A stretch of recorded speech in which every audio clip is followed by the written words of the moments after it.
This is my audience.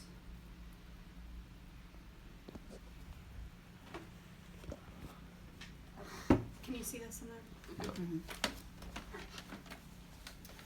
The 13th Amendment was passed by Congress on January 31st, 1865, and it states, "Neither slavery or non-involuntary servitude, except as a punishment for crime whereof the party shall have been duly convicted, shall exist within the United States, or any place subject to their jurisdiction."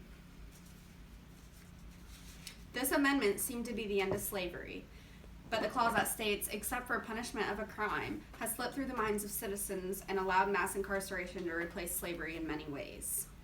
The abolishment of slavery in the 13th Amendment has perpetuated the modern-day slave in the form of prisoners in the criminal justice system. According to Witten, the greatest war of modern times had human slavery as its inciting cause, yet behind the dark bastilles we call our prisons, penitentiaries, reformatories, workhouses, and refuges, there still hides the enemy of our social progress, the economically vicious slave system. Prisoners are state worked, and he is property of the state. The convict's economic value can be disposed of to anyone who desires or leases it, or he may be worked by the state during his incarceration. Prisoners have to pay for their keep, they have to do daily chores, and work every day to be disciplined, trained, and corrected. Prisons subconsciously use convicts for slave labor to teach that society has rights to be protected. Many prisoners have spent their lives in prison for small crimes. I've recently been interested in the mass incarceration of prisoners in the United States, and I've been doing some research through books and through a movie to learn more about slavery that exists behind bars. I'm going to talk about the abolishment of slavery and how it has slipped through the minds of the citizens of the United States from a simple misunderstanding of a clause in the 13th Amendment.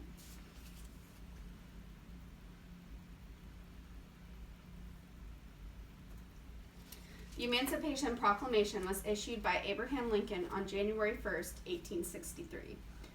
The Emancipation Proclamation was feared to be only temporary, and it freed slaves but did not abolish slavery itself. While convicts serve their time in prison, many of their basic rights are revoked even after they have completed their time. This is a chart of the criminal disenfranchisement laws across the United States. The most common law is this navy blue, and it has the most states to where voting rights are restored upon completion of sentence, including prison, parole, and probation.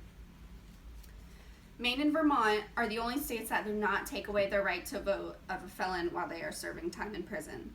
They can still vote behind bars. In 14 states in the District of Columbia, felons lose their voting rights only while incarcerated. They receive automatic restoration upon their release.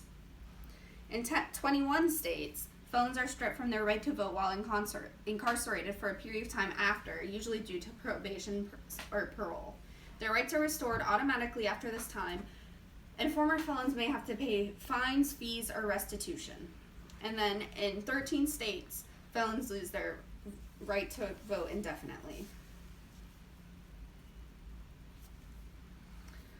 Prisoners undergo inhumane living conditions and are often harassed and treated unfairly. A woman describes getting pepper sprayed for refusing to take off her clothes in front of male guards. She said, "I didn't give them any reason to do that. I just didn't want to take my clothes off."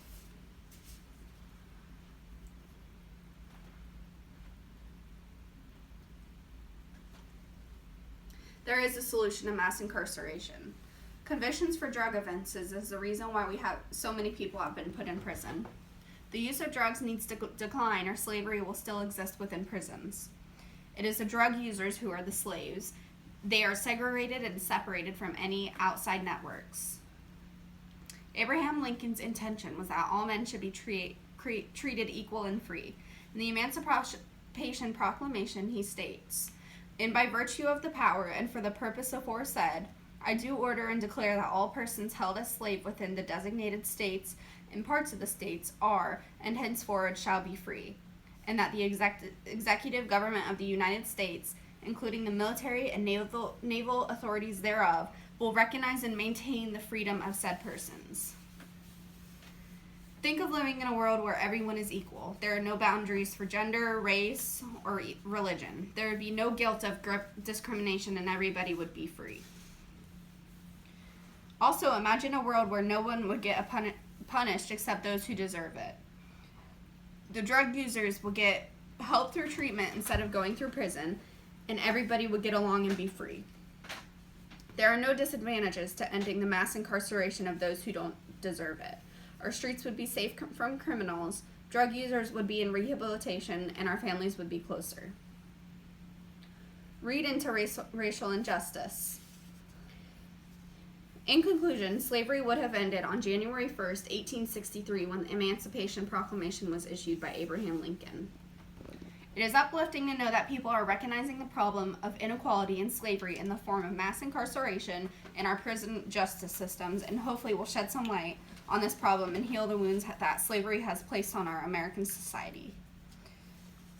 Help us make a change in society.